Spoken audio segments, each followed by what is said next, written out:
క్రీస్తునందున్న ప్రియులకు ప్రేమతో వందనాలు తెలియజేస్తున్నాను. అక్టోబర్ నెల 1వ తేదీ 2025. ఈరోజు దేవుడు మనకు చేస్తున్న వాగ్దానం ఏమిటనగా దానియేలు గ్రంథము 6వ అధ్యాయము 25వ వచనం. మీకు క్షేమాభివృద్ధి కలుగునుగాక. ఆమెన్. నా ప్రియులారా, మనమందరం కూడా అభివృద్ధి చెందాలని, ఉన్నత స్థితికి వెళ్ళాలని ప్రయాసపడుచూ ఉంటాం, కష్టపడుచూ ఉంటాం, ప్రార్థిస్తూ ఉంటాం కూడా.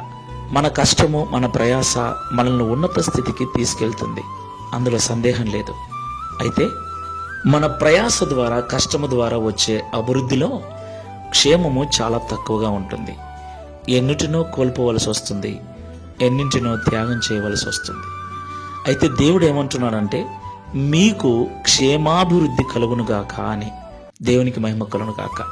క్షేమాభివృద్ధి అంటే దేనిని కోల్పోకుండానే, ఎవరిని కోల్పోకుండానే, ఎలాంటి త్యాగము చేయకుండానే అభివృద్ధి చెందటం, ఉన్నత స్థితిలో ఉండటం. దేవునికి మహిమ కలుగునుగాక.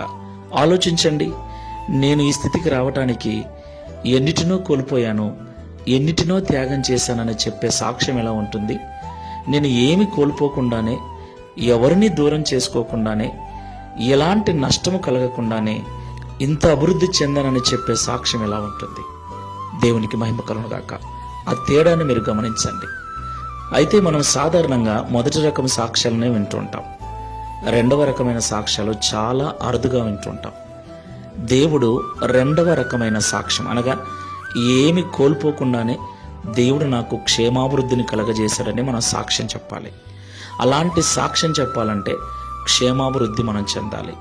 క్షేమాభివృద్ధి మనకి ఎలా వస్తుందంటే దేవునికి లోబడి జీవించినప్పుడు, దేవుడు చెప్పినట్లుగా నడుచుకున్నప్పుడు.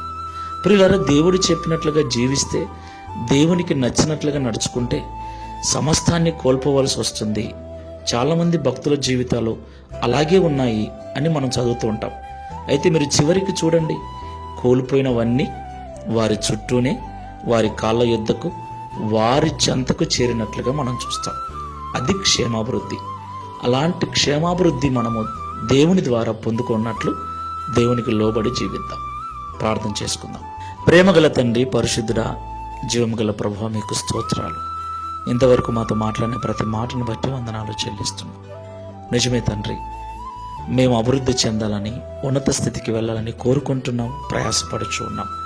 అయితే ఈ ప్రయాసలో, ఈ కష్టములో ఎంతోమందికి దూరం కావాల్సి వస్తుంది, ఎన్నో మాటలు పడవలసి వస్తుంది, ఎన్నిటినో కోల్పోవలసి వస్తుంది.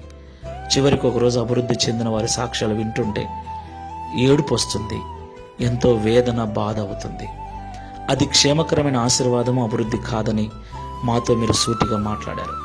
క్షేమాభివృద్ధిలో, క్షేమకరమైనటువంటి ఉన్నత స్థితిలో ఎలాంటి కోల్పోవటము ఉండదని, ఎలాంటి నష్టము ఉండదని, ఒకవేళ మొదట నష్టపోయినట్లు అనిపించినా, కోల్పోయినట్లు అనిపించినా, చివరికి కోల్పోయినవన్నీ వారి పాదముల చెంత, వారి చెంతకు చేరినట్లుగా ఉంటుందని మాతో సూటిగా మాట్లాడినందుకు స్తోత్రాలు.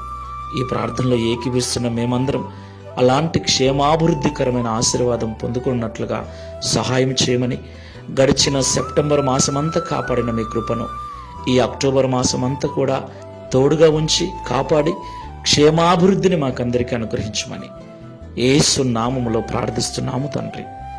Amen. Praise the Lord. God bless you.